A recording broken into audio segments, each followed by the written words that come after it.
Hey there, it's Melissa, back again to talk about podcasting and the 3 things you need to know before you hit record.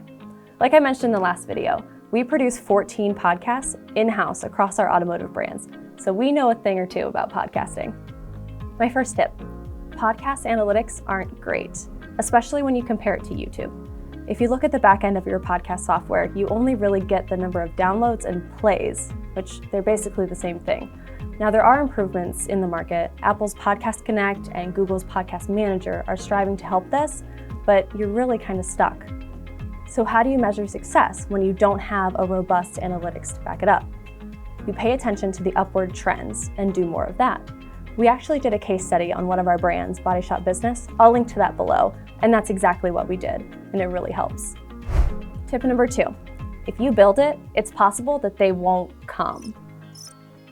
Now that the market is picking up and more people are creating podcasts, it's harder to get noticed. So how do you cut through the noise?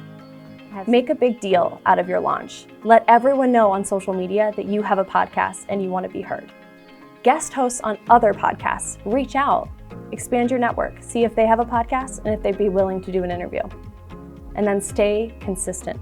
Plan ahead and make sure you're posting every week or bi-weekly, whatever works for you. And my third tip, reviews are key to success. Make sure that you take a look at those podcast analytics. They will tell you which platform is your strongest, and get reviews on that platform. Before you go, I have a bonus tip. You know the Instagram polling feature? Use that to ask your audience if they're listening and respond to those who are with a video and ask for a review. I hope you learned more about podcasting. Comment below or reach out to us with any questions.